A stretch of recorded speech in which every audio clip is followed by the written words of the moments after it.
The Maple Leafs are in Dallas tonight. Matthews goes for 55. Will he get it? Who knows? I'm sure we will definitely get into that argument on today's show. Also, talk about some of the players trending upward, some of the players trending downward. We'll play a little bit of cosine, no sign as well, Dave. That's got coming up on today's edition of Locked On Leafs.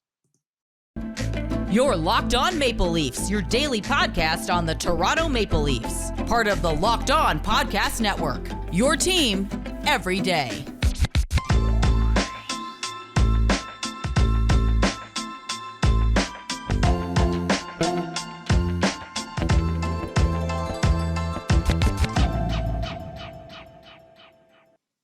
Hello and welcome to the Locked On Leafs podcast, your one-stop shop for all things Leafs. I'm your host, Mike DiStefano from TSN 1050 Toronto Radio, also known as Al's brother on TSN 1050's Overdrive and TSN 1050's Leafs Lunch. Joining me is my co-host Dave Morisuti from Sportsnet, also a writer for the NHLPA. Locked On Leafs is a daily Maple Leaf-centric podcast, so be sure to subscribe for free wherever you get your podcast from. You can now catch us on video on YouTube. It's Locked On Leafs, and Dave, we've done it. We've hit the goal mark, our benchmark of 500 subscriptions, and we still want to keep going. So keep subscribing because, again, we've hit 500, which means we're giving away a Tim Hortons Collectibles Auston Matthews stick to any of our current subscribers. What I think we're gonna do is we're gonna prolong it a little bit. So we're kind of cheating a little bit, but like how on shows where they'll say make sure you tune in every week to hear the special keyword, and then at the end of the week here's the phrase that you need to tell us. So I think we're gonna do that for next week. So if you are one of our 500 subscribers, or you just subscribe to us on YouTube, and if you are a listener, make sure that you go and just subscribe on YouTube. Even if you want to keep listening via the podcast, just subscribe on YouTube to make sure that you are still eligible for the prize. But starting on Monday, we're going to be using a word, and I'm going to have a phrase that you're going to have to tell me on Friday's show next week, and that's how we're going to find out who gets the Auston Matthews stick. So whoever comments on the Friday show, all 5 correct words or the correct phrase term, you will be eligible, and we will pick a random. We'll use the YouTube picker random commenter thing, and we'll pick someone. Make sure that you are subscribed, and if you are, bam, get yourself a Tim Hortons Auston Matthews collectible stick. Auston Matthews did not score number 55, did not break the record last night in Florida, but we'll have the opportunity to do it, or the other day in Florida, but we'll have the opportunity to do it tonight in Dallas, taking on the Stars. That game will be at 8 o'clock, I believe, right? Because it's 8:30. 8:30 puck drop. You can watch that one, and we'll preview that in just a moment. We're also going to play some cosine, no sign later on. But we thought, you know what? This is a good chance. There's 12 games left in the season. This is a time for when, teams start to heat up, right? This is a good chance, a good opportunity for teams to get hot right before the playoffs. So we thought, let's go ahead and look at some players that we think are trending upward, and then look at some players or some situations that we think are kind of trending downward and need to turn it around for the playoffs that are, don't look now, Dave, but there's only 24 days left in the regular season, and then it's go time. I know it's kind of one of those things where we're so intent on like looking at the standings and each game at a time, but if you look big picture, not much time left really until that famed playoff time when it comes to the Leafs. Yep, and we all know it's the playoffs that matter. That's where we're going to learn what this Leafs team is really all about. But heading into the final stretch and into the playoffs, we think there are some teams or some players on this team that their stock is trending upward, which is a positive sign for the Maple Leafs. So let's go over some of these guys. We can kind of just exchange one by one and just some of the players we feel are trending upward. Here's the easy one for you. Mitch Marner and Auston Matthews. The easiest one. What these guys are doing right now is insane. Mitch Marner leads the entire NHL in production, in points, since January 15th. Auston Matthews happens to be second on that list in the same amount of time. It's incredible what they've been able to do. Matthews, his chase to break the record has now turned into basically a chase to 60, maybe 70. And the fact is, we think that it's all possible, which is the crazy part about it all. But Mitch Marner again last night. Just a magical performance out of him. That shorthanded goal he scored against the Panthers, really just he's got his game on a whole nother level, and that is a positive sign with just about 3 weeks, a little bit more than 3 weeks ago until the playoffs. Yeah, and for me, like two guys that are trending up for me are Morgan Riley and Jack Campbell. Morgan Riley's third this month. He is third on the Leafs in points per game at 1.67 behind Marner and Matthews. And obviously Jack Campbell coming back and starting to look like his old self. I know some people weren't too crazy about the goaltending performance against Florida, but he still made some big saves to at least secure that point and give the Leafs get the Leafs to overtime after coming into a very, very tough situation. I completely agree. And you think about like we're talking about guys who are trending upwards. Not to say that they're superstars or back to where they were, but think about what our mindset was about Jack Campbell, 6 weeks ago. Like this guy was in the gutter. He was allowing 4 or 5 goals a game. It was pitiful. And now he's coming off of a good start in Philadelphia, a fantastic start in Tampa Bay, and then in a tough situation was able to make some key timely saves to at least salvage a point for the Maple Leafs, who didn't play well in front of him. So I'm with you. I think that he certainly is a guy who's also trending upward. And I just want to go ahead and make sure that I have this correct. But like Morgan Riley's on an absolute tear right now over the last week or so. Since in the last 6 games, got 11 points in the last 6 games. Morgan Riley does. It's fantastic what he's been able to do.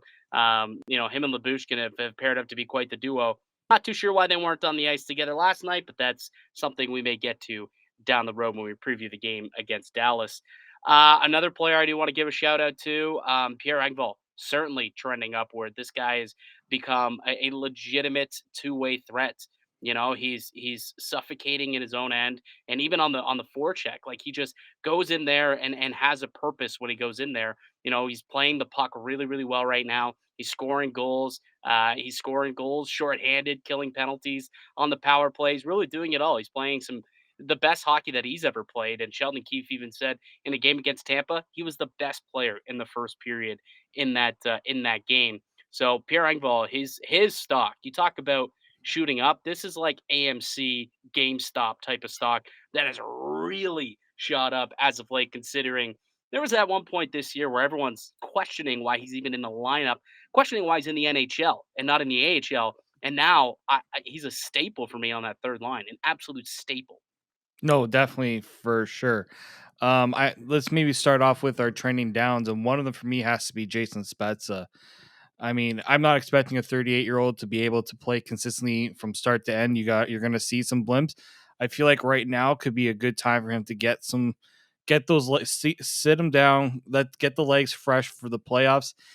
He only had 2 points in the month of March, which I know he's a fourth line player, but a guy that usually you count on to provide some offense, he's not bringing it right now. So he's a guy that I'm seeing him trending down a little bit here. Yeah, and I think I saw last night he's now gone 16 or 18 games without a goal. Not someone you expect to provide a whole lot of offense, but you do expect for him to pot one in at least, in between a 16 game stretch.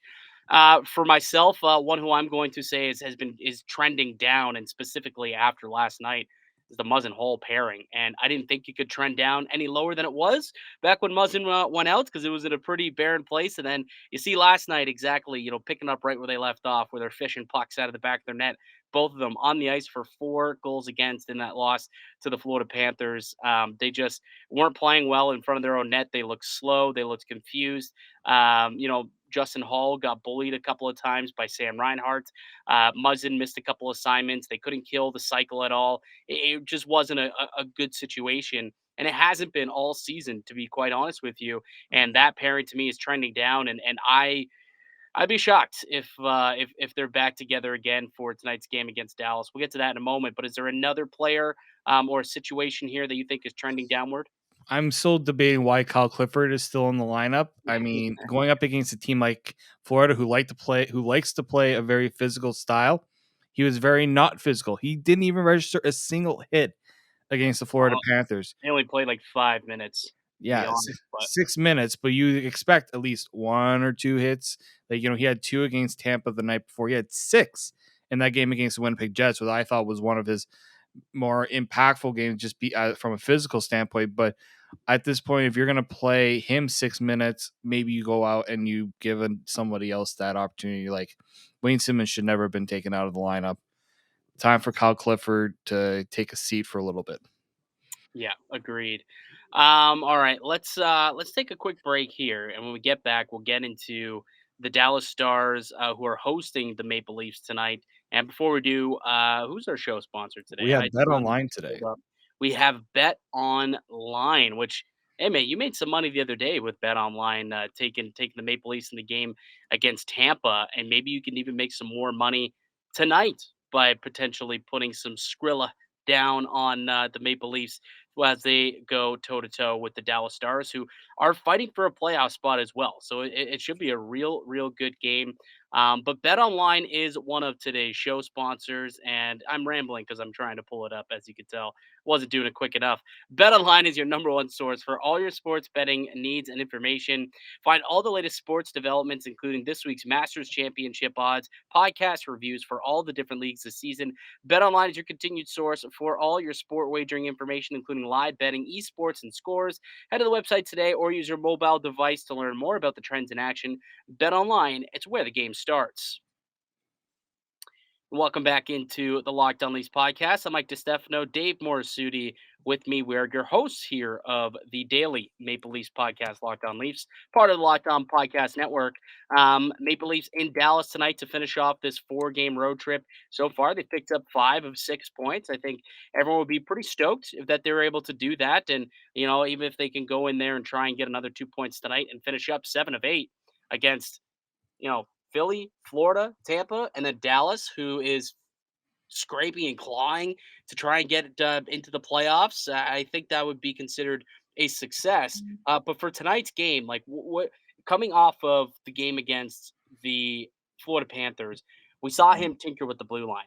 Do you think he continues to tinker with the blue line, or do you think that maybe we see something? Are we gonna maybe he goes back to it, back at it? Like, what do you think the blue line looks like in this game? If they go with this, I feel Lyubushkin is not playing. I feel like that'd be very, in a way, disrespectful to Ilya Lyubushkin because it was a tough decision by Sheldon Keefe to take him out. And I'm wondering why now he wouldn't be going back in after what happened the night before, especially with the way the penalty kill looked. So at least Ilya Lyubushkin comes back in. Who comes out? That's another guess in and of itself. Gotta be Justin Hall for me. I gotta be honest. I didn't like his game one bit. And if you want to keep Liljegren and Giordano together, because they were the best pairing, I would say, against Florida, don't punish them. Don't do it. Keep them together and take out Justin Hall. Let him get a couple of games up in the press box. It has rejuvenated him in the past. So to me, I think it's Lyubushkin out or Hall out, Lyubushkin in would be my move if I were Sheldon Keefe. Yeah, that would be the more ideal, especially if you want the righty lefty combination to work out there as well. Well, I you can even put Lyubushkin back with Riley and then have yeah, it be Muzzin and Brody.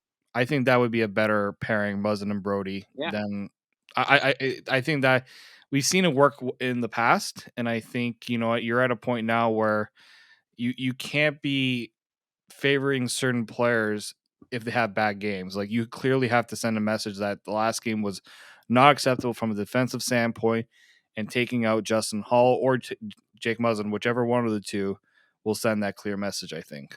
Yeah, absolutely, absolutely. The other big storyline that I think we're all going to be really looking forward to tonight. It didn't happen on Tuesday in Florida, but tonight Matthews could finally break the record. I actually was chatting with Rick Vive today, funny enough, on Leafs Lunch, and he's excited for it. He says he's proud to hand the torch off to the next generation. I think that's a load of crap, to be honest with you, because I sure as heck wouldn't want to be giving up 40-year-old, records like that. But hey, he's a more humble person than I am, clearly.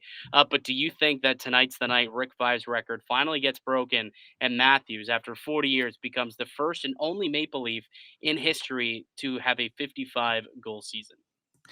Yeah, I think Rick Vibes should be proud of the fact that it's lasted this long. I mean, the Leafs have had some really good players over the years, but none of them have ever been able to get even close. Like, Matt Sundin never even scored 50, right? Like, I think Rick Vibes should he should be very proud that it's lasted this long. But if you see, the way Auston Matthews plays, the way he scores goals, and just the way the game has changed too, right? Those records are going to be tough to keep. And I think I've met Rick Vibe before. I know he's a very humble person, so it doesn't surprise me how if he feels that way. But I think Rick Vibe could hang his hat knowing that he's had that record for so long. He also wanted to thank Austin because if it wasn't for Matthews chasing him down the last couple of seasons, he's not sure that this new generation of Leaf fans would even know who he is. And I thought that that was kind of a funny comment. The He's Silver very much. Fox, I know exactly who Rick Vibe is for Oh, sure. we know who Rick Vibe is for sure, but like I'll be honest, I don't think my 16-year-old brother knows who Rick Vibe is outside of the fact that he's the guy who Matthews is chasing down like before 3 years ago. And you said, "Hey, who's Rick Vibe?" He'd be like, "I don't know. No idea." Like I Very said, fair. I wouldn't be surprised if that was the case. I think he does it tonight, man. I really do. It's not very often that Austin Matthews doesn't score goals in two straight games. It seems like he's scoring in every single game. I think that he gets it done tonight, and we don't know who's going to be starting, but whether it's Jake Ottinger or it could potentially end up being who's their other goaltender they traded for? Scott Wedgwood, I guess, Yeah. could potentially be it as well. I would imagine that Jake Ottinger at this point they're in you know they're in it when they're trying to get a playoff matchup here. I think that they would certainly try and get him started. And the Maple Leafs are coming off a game in which they blanked the Stars last time that they played. So, Right. and Matthews didn't play in that game. Remember, that was one of the games that he was suspended for the Rasmus Sandin crosscheck. That was the And first game. it was, and the Dallas Stars are one of the 6 teams that Auston Matthews has not scored against this season. I think he wants to try and knock off all the teams he possibly can, and tonight's gonna be the final time he could do it against Dallas. So I'd be placing a good prop wager on BetOnline that Matthews uh, does score a goal tonight, an anytime goal. Yeah. Yeah, no, for sure. And I think on just God, the bulk of the Stars, Wedgwood's been kind of spotting him some rest, and the Dallas Stars don't have many games with that they can lose at this point in their playoff chase. So they got to go with the number one guy, and that has been Unger. And I think there's definitely a good chance Austin Matthews has got that stick primed and ready to go to break that record. Won't see a Robertson on Robertson situation tonight like we did the other night, though, with Nick Robertson obviously not being here. I'd be curious to see if Abruzzese finds his way back into the lineup, though, after sitting out against the Florida Panthers. We'll see what that lineup looks like. You can follow us on Twitter. We'll tweet it out in the morning when we see the morning skate at at Locked On Leafs on Twitter, or myself at Mick_Canuck or Dave at D_Morisuti.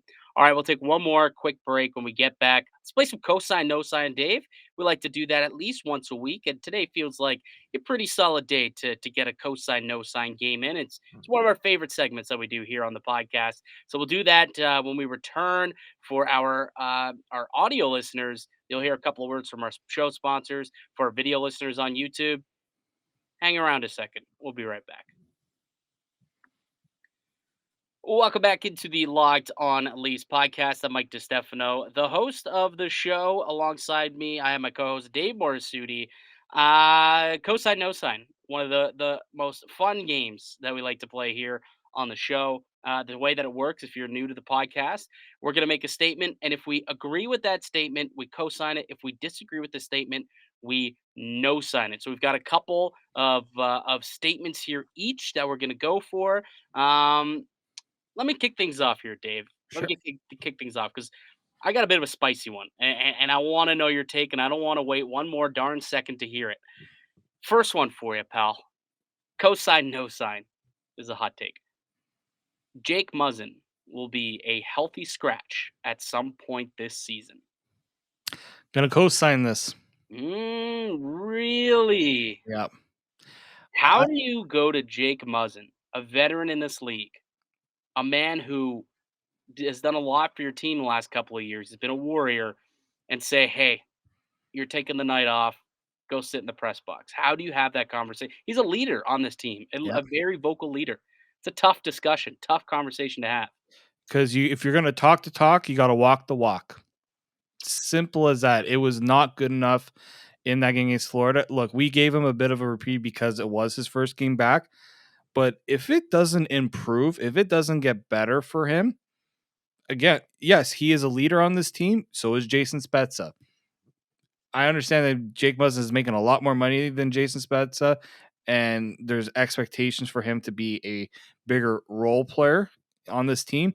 But again, the stakes for this team are too high to try to, I'm not saying worry about somebody's feelings, but to take it easy when you're looking for to finally get to that next step. And if Jake Muzzin's play isn't good enough, how can you justify keeping him in the lineup?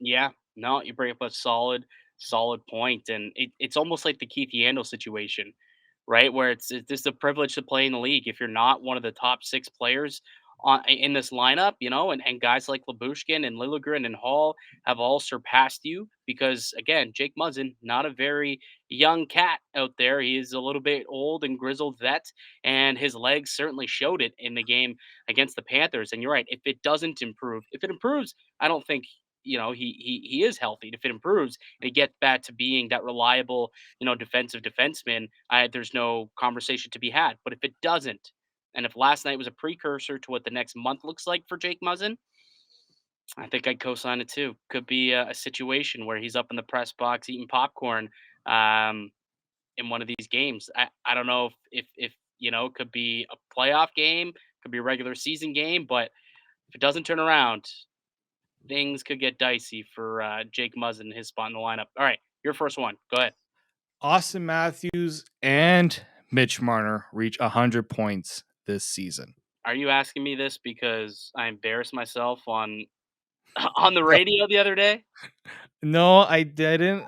It's only because when I looked at it, only 2 players in Leafs history have reached 100 points. Daryl Sittler and Doug Gilmour. Yep. Those are the only 2. Auston Matthews is 5 points away. He could literally do it in the next 2 games. Mitch Marner is 12 points away. He could literally do it in the next 2 games. Yeah, with the way that they've been firing, they can do it within 2 to 3 games. Yeah. Right?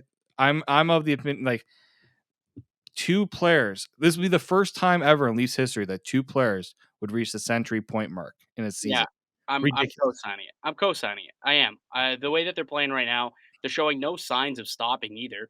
They've got not an overly difficult schedule either the rest of the way. Like there's games against Ottawa, you've got a game against Detroit, the Islanders. Like there's some games in there that are winnable games. Like they got another one against Philly as well. So I think that there's certainly an opportunity for these guys to pile up points. And heck, it doesn't have to be cupcake teams. You saw what they were able to do. Matthews scored a hat trick against the Tampa Bay freaking Lightning. Mitch Marner had 4 points last night against the Florida Panthers, 2 teams where they'll play again. And then they also had themselves quite the night in Boston, last week. So it doesn't even matter what the schedule looks like. I think that they certainly both will hit 100 points. There's no signs of them slowing down at all. And I think that they'll make history. We're watching potentially the first and second best player of all time, and they're on not just on the same team, but on the same line, playing with each other. It's really fantastic to watch. It's generational to watch.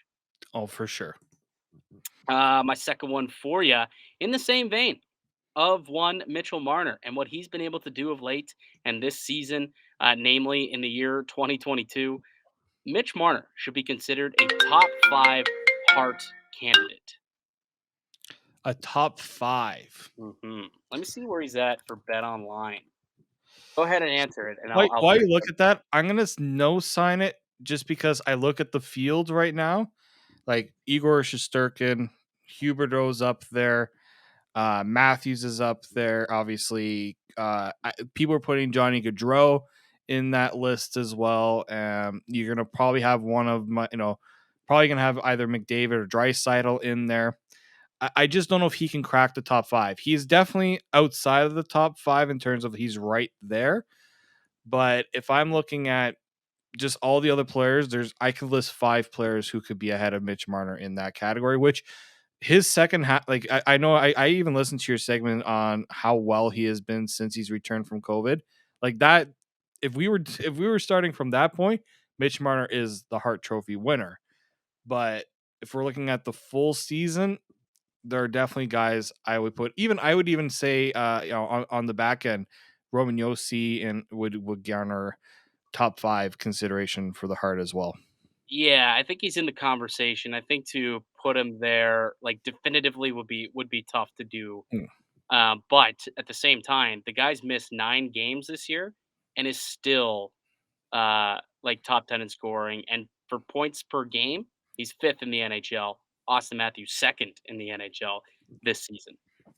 That is surprising. Auston Matthews is usually not like a big points producer, goals for sure, but points, that's not really where we've seen him. And I think that's just another notch on why Auston Matthews is certainly one of the best players in the NHL. Yep, absolutely.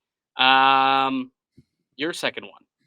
So my second one has to do with the bit of the playoff look. The Leafs would rather face the Bruins than the Lightning in the playoffs.